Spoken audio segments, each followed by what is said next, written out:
नमस्ते, चलिए शुरू करते हैं। आज 18 फरवरी 2026 की 10 बड़ी खबरें। अब एक छोटा सा जीके क्विज। सही जवाब कमेंट में लिखिए। सही जवाब देने वालों में से एक को छोटा इनाम दिया जाएगा। प्रश्न, भारत का कौन सा राज्य लाल सिरोंज यानी रेड सैंडर के संरक्षण के लिए सुप्रसिद्ध है?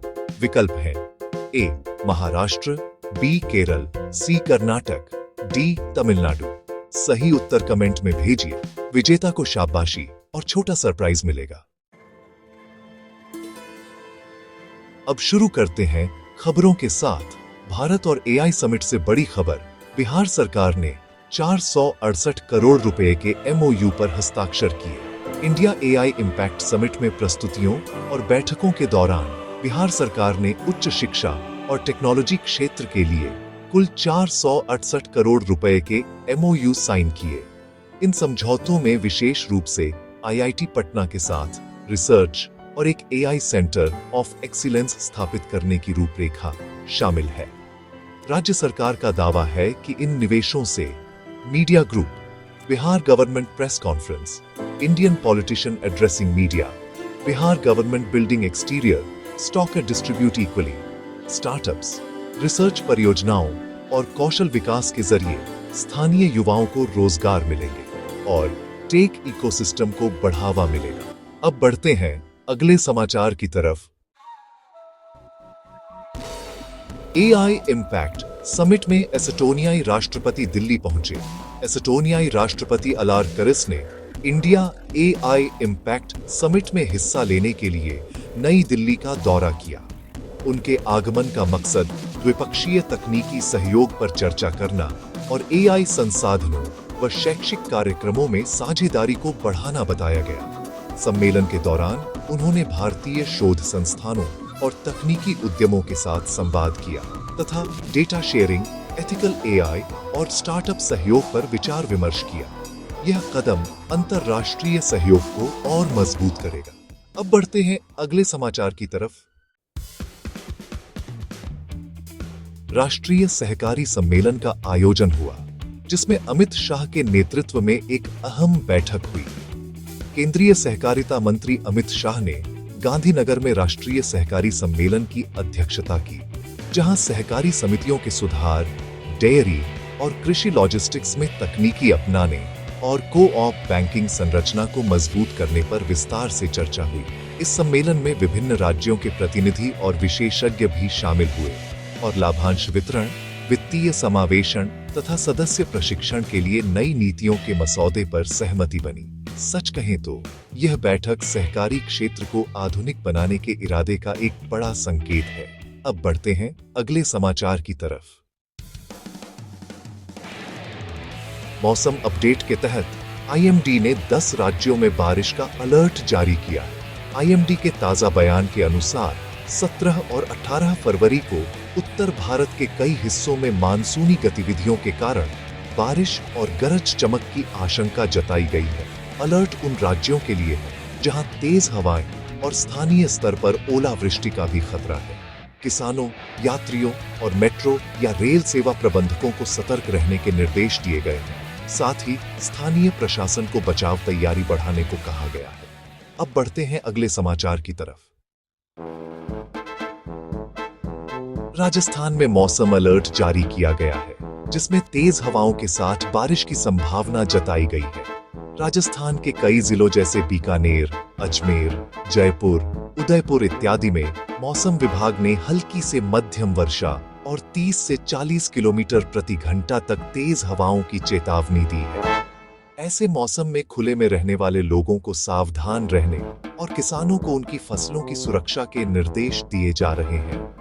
प्रशासन ने स्कूलों, सड़क परिवहन और बिजली वितरण सेवाओं से जुड़े अधिकारियों को भी विशेष निगरानी बनाए रखने को कहा है, ताकि किसी भी आकस्मिक स्थिति का शीघ्र समाधान हो सके।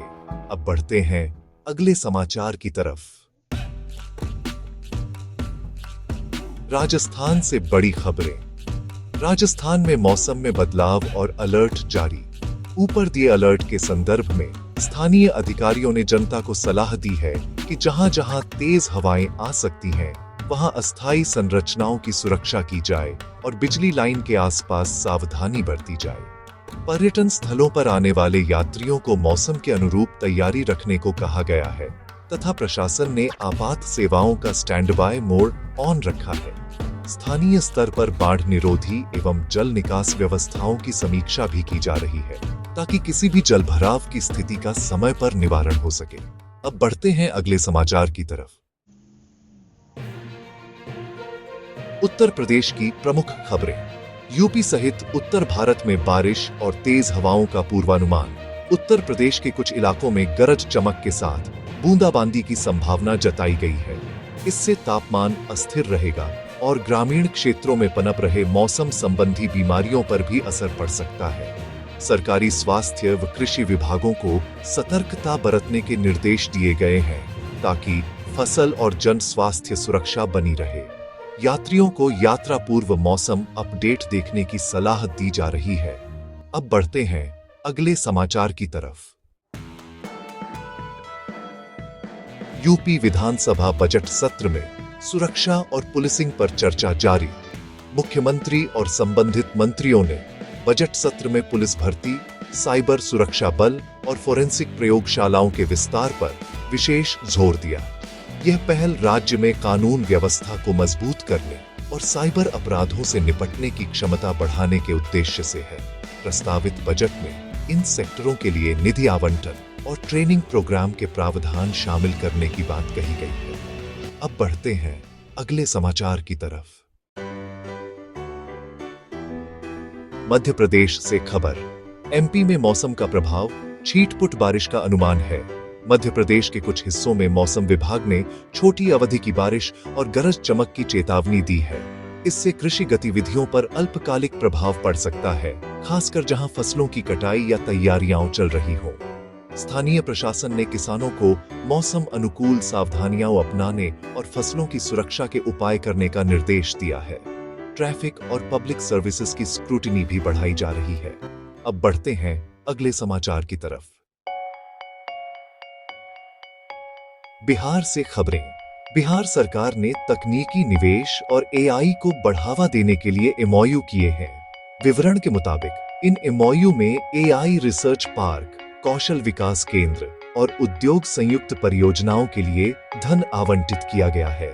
राज्य के शिक्षा और उद्योग विभाग मिलकर स्टार्टअप इकोसिस्टम को बढ़ावा देंगे और स्थानीय युवाओं के लिए ट्रेनिंग प्रोग्राम्स आयोजित किए जाएंगे। इससे टेक्नोलॉजी आधारित नौकरी के अवसर बढ़ेंगे और राज्य में रिसर्च बेस्ड उद्यमों को बढ़ावा मिलेगा।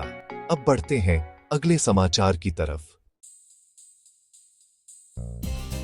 नेशनल लेवल बड़ी खबरें। भारत एआई इम्पैक्ट समिट 2026 में वैश्विक नेतृत्व का हिस्सा बन रहा देश। सम्मेलन में एआई इंफ्रास्ट्रक्चर, मॉडल डेवलपमेंट और शैक्षणिक साझेदारी पर जोर दिया गया है। आयोजकों ने बताया कि देश में बड़े पैमाने पर जीपीयू क्लस्टर, बहु मॉडल परियोजनाएं और वैश्विक शोध भागीदारी पर काम जारी है। ये पहल स्थानीय शोधकर्ताओं और उद्यमियों को अंतर्राष्ट्रीय मंच प्रदान करेगी और एथिकल एआई, डेटा प्रोटेक्शन एवं इंडस्ट्री एकेडेमिया कनेक्शन को मजबूत करेगी। अब बढ़ते हैं अगले समाचार की तरफ। भारत में रमजान शुरू होने की संभावित तिथि 18-19 फरवरी। इस साल रमजान की शुरुआत 18 या 19 फरवरी को आकाशीय चंद्र दर्शन पर निर्भर करेगी। मुस्लिम समुदाय और धार्मिक संस्थान चंद्रमा के दर्शन के अनुसार रोजा आरंभ करने की घोषणा करेंगे। स्थानीय मुस्लिम संगठनों ने लोगों से आधिकारिक वक्तव्यों का इंतजार करने की अपील की है। सार्वजनिक स्थानों पर सामूहिक इफ्तार इवेंट्स के आयोजन के लिए प्रशासन से अनुमति लेने का निर्देश जारी किया गया है। अब बढ़ते हैं अगले समाचार की तरफ। आईसीसी टी20 वर्ल्ड कप 2026 में भारत बनाम नीदरलैंड मैच की जानकारी।